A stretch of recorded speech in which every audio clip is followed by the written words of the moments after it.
Well, Roy, we seem to have a highly unpredictable team in the Minnesota Twins this year, which is interesting, sometimes frustrating, sometimes fascinating. You were on the trip with them where they broke their losing streak after extending their losing streak. They broke their losing streak with 2 games in Washington. Now they have the defending champion Texas Rangers coming to town who are on their own 6-game losing streak. First of all, just really big picture. Is there any unifying theory about why so many teams have seemed so streaky this year, particularly the Twins and the Rangers? You know, I can only speak to the Twins. I don't know why other teams. I mean, there are going to be similarities. I mean, sometimes teams don't pitch. They go through a series of games where they don't pitch very well, or there's a couple of plays that might have been made that weren't, and it leads to something, and just a general team funk. As far as the Twins go, it really is about the offense, and it has been, all year. Because the reason it's on the offense is because the pitching has really been good. I don't think that anybody anticipated that the starting pitchers would pitch as well as they have. I think we anticipated the bullpen would be good, and they have been for the most part. So it's on the offense, and any injuries to this team. I mean, they need everybody. This is not a team that has 2 guys that can carry the club for any length of time, and they just need everybody. And with Royce Lewis out, Correa was swinging the bat really well. He went down for a little while. There just are going to be times when this particular lineup only has 2 guys swinging the bat well, and it's not going to be enough. So it doesn't look like. So they just have to. They have to get back in the stretch that they were in second half of the season last year, when a couple of guys were smoking hot and everybody else was swinging it pretty well. He's Roy Smalley, former Twins star, current Twins broadcaster. I'm Jim Suhan from the Star Tribune and TalkNorth.com. This is TalkNorth.com. We're coming to you from the Aquarius Home Services studio. Our producer is Brandon Morton, and we want to thank our sponsors, Your Boat Club, Minnesota Masonic Charities, and Chui Vision Institute. Check them all out. We'll tell you more about them later. Best way to listen to this show or any show at TalkNorth.com, please subscribe to your favorite podcast app. It's free. It's the easiest way to listen. Or you can always go to TalkNorth.com and check out all the other shows. Right now, John Krasinski's doing a great job and doing a bunch of bonus shows on the Timberwolves as they go through the Western Conference Finals. That's one of our most popular shows. Again, find it, and if you like it, subscribe to it. We do appreciate it. All right, let's get to a couple topics I think you will particularly be interested in. We're going to talk about Byron Buxton and Yohan Duran. First, let's start with Buxton. He basically proved on Tuesday that everything you've ever said about hitting, everything that Paul Molitor and Kirby Puckett and Justin Morneau ever said about hitting is so true. When he let the ball travel and used his talent to drive the ball the other way, all of a sudden he looks like a superstar instead of an easy out. He ends up with 2 homers in the second game of the series, hit a ball that probably would have gone out if not for the wind. In the third game of the series, hit the ball hard to left field. Tell me about his approach and how encouraged you are by it. Well, I'm really encouraged by that. It reminds me of something that Tom Kelly said walking through the clubhouse one time. We had won a game, and everybody had done well, pitching and hitting. Everything was good, and we were all, in a good collective team mood. And he walked through and goes, "Just remember how you did it." That's the way I feel about Buck. I mean, I'm just so hopeful that day when he hit 2 home runs to right center, one on a fastball, one on a either a slider or a cutter or something, some kind of more off-speed pitch. I just hope that impacts him. That he trusts his ability to let the ball travel. There is so many more hits, so many more home runs, so much more damage to be done on pitches that aren't on the inside corner and trying to pull it. I mean, we've just seen it from all the really, truly good hitters and some of the guys that you've mentioned, and there were more. There was George Brett, and there was Don Mattingly, and there was, I mean, you can go on and on. The really good hitters were not guys that were so intent on pulling fastballs almost every time up that their line drives were foul into the seats, and otherwise they miss, and they were very vulnerable to breaking balls. I mean, that's just, and for Buck to go through, those streaks that he goes through, then when he lets the ball travel a little bit and just reacts, he's devastating. And so I just hope that, to quote Tom Kelly, remember how you did it. And if he will, the offensive numbers will be staggering. But, that's just something he's got to trust. I want to make a point here because we went through this with David Ortiz. David Ortiz leaves the Twins, suddenly becomes a bigger, stronger human being with no holes in his swing, goes on to be a great player. And because he didn't like the way things went in Minnesota, he blamed Twins' philosophy on hitting for his problems here, which was crazy because they wanted him to drive the ball to the opposite field as an initial approach. Doesn't mean they didn't want to see the ball fly over the right field fence. It's a matter of approach. What approach is going to be best on an every at-bat basis? And then he goes to Boston and complains about the Twins wanting to pull the ball. And guess what he did in Boston? He hit the ball to left center constantly. He wore out the triangle in Fenway Park. He hit home runs to center field. Every once in a while, he'd get an inside pitch and pull one to right field. But he took exactly the approach they were always telling him to take. So I know when people hear us say or somebody else say, boy, Buxton's got to stay back and hit the ball the other way. We're not asking him to dribble singles through the right side. We're saying that he can hit doubles, triples, and home runs to right center. And if he does that, he'll just naturally hit the ball out to left field every once in a while. That's absolutely true, because what's going to happen is, and again, it really is about where the fastball is on the plate.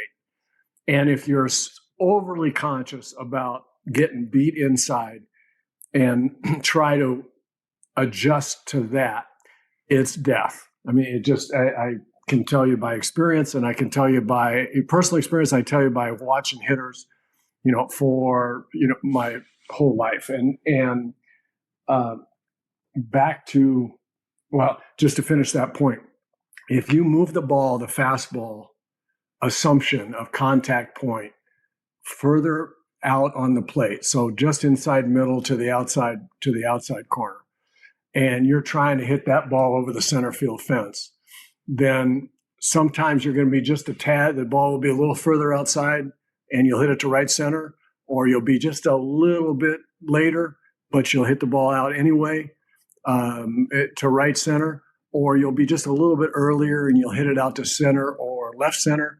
And then the beauty of all of that is that when you're trying to do that, he is a really good breaking ball strike hitter. Almost always. And if he's letting the ball travel like he did the other day in DC, then breaking ball strikes are going to show up and go 9 miles to left field, over the left field fence. And he won't be swinging at breaking balls out of the strike zone because he's letting it travel. He just will be hitting the ball out of the ballpark all over the place. And when they throw him breaking ball strike, it'll go 500 feet, in the third deck at target field. I saw it happen with Puck. I've seen it. I've just seen it so much of the time. Kirby Puckett wore out right center field as a right-handed hitter. Absolutely wore it out. And the day he went 6 for 6 in Milwaukee to kind of just single-handedly save the season. That famous game when he went 6 for 6, he just kept coming up and hitting an extra base hit to drive in runs to get us back and get us in front, or get us back in front after we gave the lead back. And finally, the ball that he hit late in the game off Dan Plesac, who was a left-handed fireballer, closer for Milwaukee. That ball didn't go to left field. The ball went to right center. And 4 of the 6 hits he had that day were from center to right center. So I've just seen it too much. And as far as Ortiz goes, it's disingenuous for him to complain about what the Twins wanted him to do, because he got to Boston and he looked at that. He didn't do this right away. It took a little adjusting. They looked at that wall and they looked how strong he was and how easy it was for him to flip that ball off the wall or over into the net above, for a home run. And he goes, well, why am I trying to pull the ball? And what will happen is you hit the ball over the center field fence, to your point, that he did in Boston, or to the triangle, or off or over the wall left field. Then you can set pitchers up all day long and say, okay, now I think this guy's going to, try to pitch me inside. I've been beating him away. I've been beating him with breaking balls. He's going to pitch me inside. You just look for it in there. It only takes an at-bat or two. Guys, pitchers don't really want to pitch inside. They will if you force them to, but hit a double in a big situation or a home run on an inside fastball pitcher, they're going to go right back out there to doing what they were doing before. So there's just no downside to giving up just one pitch periodically. That's the inside fastball. Hit everything else with that talent you've got. And then if you're starting to get beat inside a little bit, look for the ball in there, turn that around, and they'll go right back out away from you, and you can go right back to what was working so well. I thought Molitor was great at taking that approach. Obviously, Puckett was great at that approach, but I think maybe the best I ever saw in terms of setting up pitchers, Morneau, later in his career, he could almost just dictate where they were going to pitch him. It's absolutely true, and I've talked to him about that. I did an interview with him on television. This was back in the Metrodome when he was having a huge year. He was hitting left-handers, and you'll remember this too. I mean, he'd hit left-handers, he'd hit doubles to left center all day long against left-handers. And I asked him, I said, "You're getting to the point now where you're setting up pitchers, aren't you? I mean, you're hitting the ball away and then looking for it in, and then you hit a home run in, and you go back to breaking ball or looking away again." And it was a kind of a sheepish grin, and he nodded. And he goes, "Yeah, it's pretty fun." He was a genius. And the funny thing about Morneau too is, I met him I think I met him like the day after they drafted him. He showed up in the Twins offices. I was hanging out with one of the Twins executives, and it was almost like he couldn't speak. He was so shy and so awkward. And he was this way his first training camp too, spring training. He almost didn't speak, and you could assume at that point that he wasn't very bright, but it was just like a shyness and an awkwardness. And then 2006, when he started carrying that team after having a terrible start, he started acting like a hockey captain. He's from the hockey world, and saying, "Okay, I'm one of the most important people on this team. I'm going to be one of the spokesmen for this team. I'm going to be here. I'm going to answer your questions every day." And all of a sudden you started going, "Oh, this guy's really smart. This guy is really intuitive." There's no question about it. He's kind of, I've talked about this a lot before. There's different kind of genius in the world. Yep. And it's not just academic. I mean, there's comic genius and there's athletic genius and specifically there's hitting genius. He is one of those kind of guys. He gets it, and when he gets it, he figures it out. He gets it, and he applies it, and he does it. All in the past tense. So he did during his career. Yes. All right. Let's talk about Duran and pitch selection. We do want to let you know we're coming from the Aquarius Home Services Studios, and we want to thank your boat club. Got the winter blues? Start planning your summer. Plan on fun and get out in the water with your boat club. Your boat club offers boat club memberships and daily rentals with access to over 40 bodies of water and over 400 brand new boats to enjoy. Whether you want to cruise on a pontoon, create waves in a speedboat, or reel in a big one on a fishing boat, your boat club has got you covered. Unlimited boating memberships are available now, starting at just $1.99 a month after a one-time initiation. Life is better on the water. Find out more today at yourboatclub.com. We'd also like to thank Minnesota Masonic Charities. Get involved. When people think of the Freemasons, they often think of secret handshakes and unusual hats, and of course, the pancake breakfast. Minnesota Masonic Charities would prefer that you think about the work that they do right here in our community. Places like the Masonic Cancer Center at the University of Minnesota or the Masonic Children's Hospital and the Masonic Home in Bloomington. They are just a few examples of the important work that the Freemasons support here in Minnesota. As part of the largest fraternal organization in the world, Masons have consistently answered the call when it comes to charitable needs.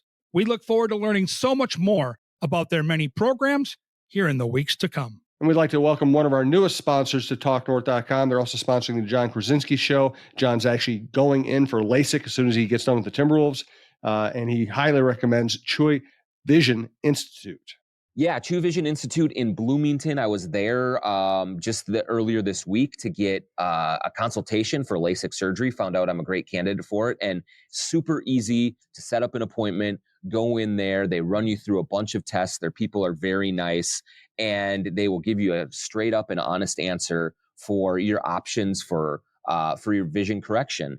And I'm looking forward to having LASIK at True Vision once the playoffs are over. So go to truevision.com to set up your appointment, and you won't be disappointed at all. Great people at True Vision. All right, so really strange and not very good weekend or week for Yohan Duran. He had been pretty much unhittable through the season. He gives it up twice in Cleveland. He gives up a home run in Washington. He complains about them wanting him to throw a curveball in Cleveland. And he didn't look like he had the best expression on his face even after getting out of it in Washington. What do you think's going on there, and what should he be throwing? It's complicated. The Twins staff and analytics love his curveball, and they want him to throw that a lot. It frustrates me because the guy throws from 903, and everybody talks about hitters will always talk about how hard it is to catch up with that, and we've seen it. I mean, he's third in Major League Baseball relievers of swing and miss on fastball. So it's not a question of, he doesn't throw hard enough. He doesn't have enough extension, really. I mean, he throws 100, but he doesn't have that. He doesn't have great carry on it like Joe Ryan does, for example.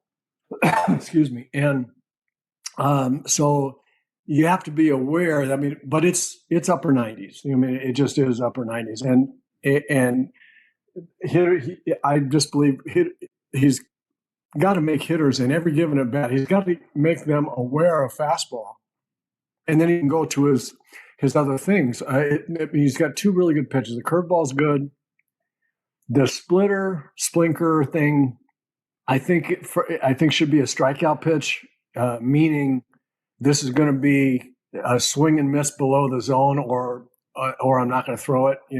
Throw that in situations where you've got to you have the ability to, or you have the luxury of saying, if it's a ball, I don't care. That splinker, when he's throwing 100 and the splinker comes up there at 95 in the middle of the zone, just like any other splitter, even though his is incredibly harder than everybody else's, it doesn't move down as much when it's thigh high or above. And guys hit that. You were looking for 100 and you get 95, and you don't know for sure that that's a splitter. It's coming up there so fast, but it gives you 5 miles an hour, more time. And so that pitch makes me nervous, a lot of the time. The curveball, I think, is really good. I think the pitch selection on first ball pitches to left-hand hitters, I think is. For me, that's just a little suspect. If you're going to throw a curveball, then it can't be just a get me over curveball, but it's going to throw it in the middle of the plate, because he might be looking for a fastball, because I'm afraid he's going to hit my fastball like they all are around the league now. Such a breaking ball league. Nobody wants anybody to hit a fastball. Somebody hits a curveball for a home run, they go, oh, well, good job by the hitter. Somebody hits a fastball for a home run, and say, you see, you can't throw in fastballs. You got to throw in something else. And I think that's a little bit exaggerated on either side. don't have the ability to throw a curveball in those situations to the outside part of the plate maybe, or to throw it, for a strike that, down, then I don't think that you should. Then I think it's if you don't have location, then selection is everything, and so I just think that he's getting caught in between with what the Twins want him to do and what he wants to do, and where his location, what he's able to do location wise with different pitches. And I just think he's just in a little funk right now. Yeah. And last question on this topic. When he says, well, they called curveball, in this day and age, does the pitcher still have the right and feel like they have the right to shake off and just go with the pitch they want? Yeah, I think they do. Rocco was asked about it, and after he made those comments, the next day, Rocco was asked about it, and he said he talked a lot about what they feel about his curveball and different things, but and that they do like his curveball, and that would have been the suggestion there when Pete Mackey was on the mound, but he said, we just prefer, and this is true, by the way, when he said he had the opportunity actually to say on the mound, I don't want to throw that pitch first. Right. I mean, he's Monday morning quarterbacking himself, and so that was unfortunate. I don't think he should have said that publicly. If he doesn't say it on the mound and then he's mad afterwards, and you go to your pitching coach and you say, what the hell, right. And I think he had every opportunity. Not only could he have shaken off later on any other time, and then maybe the catcher goes out there and say, look, they really want you to throw this. But he had the opportunity to look his pitching coach in the eye and say, I don't think that's right. I think I can get this guy with fastballs. And so that's what should happen. Yes. And I just don't think you give up on the 104-mile-an-hour fastball until somebody proves they can get around on it and hurt you on it. And that just doesn't happen very often. Doesn't happen very often. Joey Meneses got him on a fastball. That was the home run that he was a bit surprising because it was up even a little bit. And, you do give Meneses some credit there on that one. I mean, he turned around a 99-mile-an-hour fastball. So, good for him. But Duran righted the ship. It wasn't easy. You got other guys on. It was kind of, it was nail biting, but good that he got out of it, and it'll probably help him now when he gets back home. So the new suspected timetable for Royce Lewis, because we were kind of creeping back to thinking it might be July, maybe even post All-Star break. It sounds like there's the possibility that it might be a matter of weeks now, maybe optimistically mid-June, maybe late June, but it does sound more encouraging. What are you hearing? Well, I don't know of anything that sounds more encouraging specifically from that anybody has said. What's encouraging to me is that he's been doing everything but running the bases, right? So they've allowed him to run straight ahead. He's taken batting practice. He's throwing. He's doing all baseball activity except for doing what he did when he when he blew out his quad, which was running around second base, hit a loose patch of dirt, and hurt his quad real bad. Now they say he has started running the bases, running around, going first or third, that kind of thing. So just by the activity that they're allowing him to do, if he doesn't get set back doing that, if he rounds second base and he's scissoring, across his legs as he's making turn and nothing happens, then I think it moves up from the All-Star break, right? I mean, that's I think really encouraging sign. So they just have to be careful. He has to be careful running the bases and just take it easy, see how it feels. Take it a little harder the next day and the next day, and work that through. But I think it's really encouraging that he's done everything. Evidently, it doesn't bother him to swing hard. So it's all about how they feel about him doing the activity that hurt it in the first place. And so he's starting to do that little by little. I think that's encouraging. Well, the dream for all of us who like baseball and watch the Twins and want to see the Twins get to another postseason, win another postseason series because it's so much fun. Man, if you get Royce Lewis and Byron Buxton going in the right direction at the same time, that could be special. It'll be really special. And we talked about those two and Correa's held up his end of the bargain. He looks terrific at the plate. And, and by the way, how about that dive play he made with the game on the line? Every day it's something. Sometimes it's obvious like that, just one of the more spectacular plays, given the situation, given the fact that that was game saving. The athletic play that he made on that was just astounding. But then day in, day out, just what he does out there defensively is it's just so much fun to watch. And now he's swinging the bat great. So, welcome back, Carlos Correa.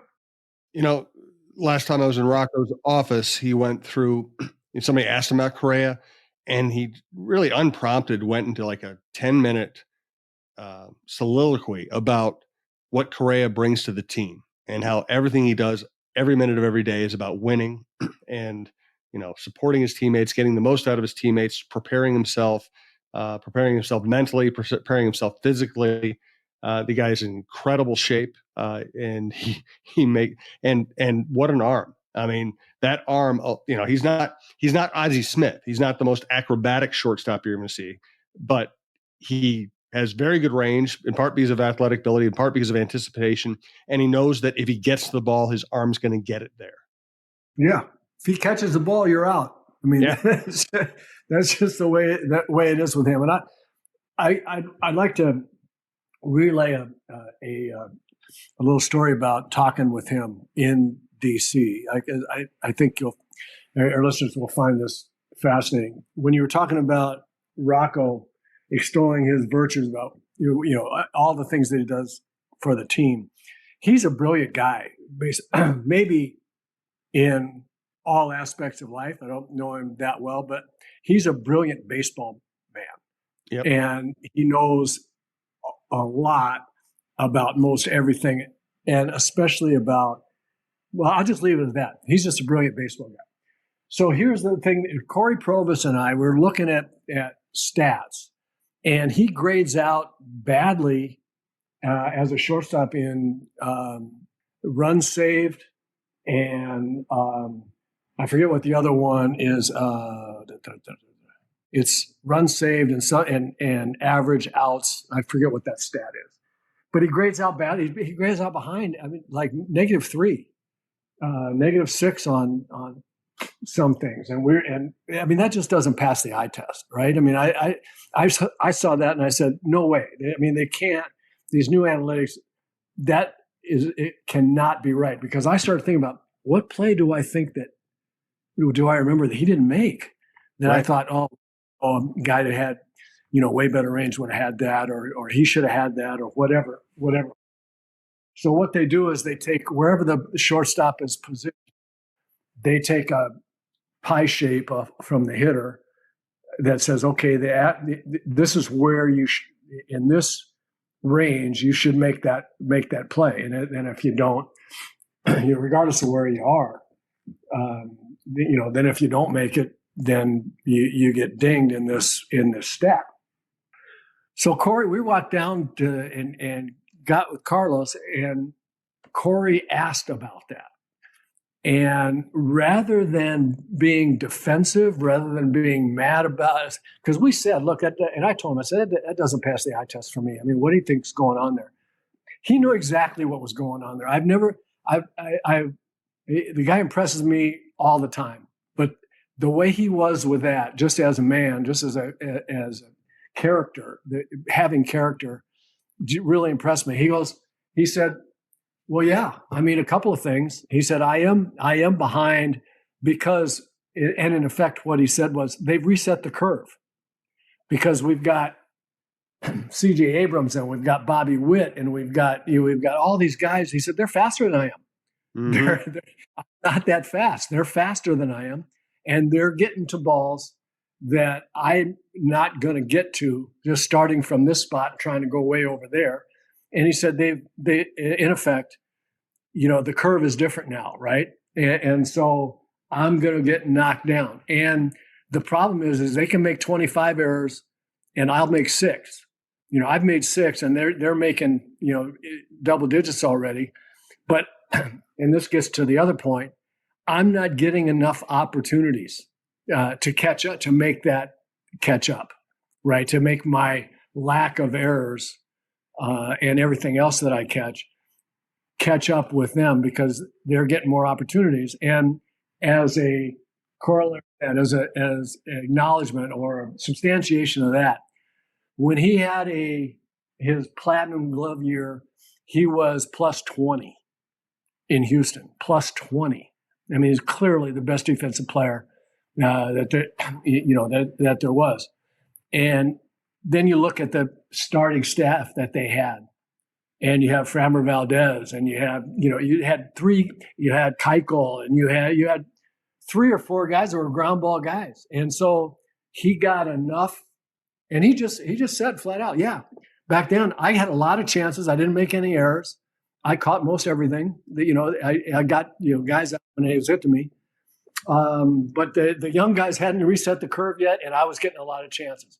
We have a fly ball pitching staff. I don't get nearly the chances, and so I can't quite make it up. I just thought it was one of the best baseball conversations I've had about an individual player that I can imagine. That's great stuff. All right, good place to end. Yeah, Carlos is a pretty remarkable individual, and they're lucky to have him. So we will talk to you next week, see how they play against the Rangers, the defending champs who are struggling right now. For Roy Smalley, Brandon Morton, and myself, thanks for listening to TalkNorth.com.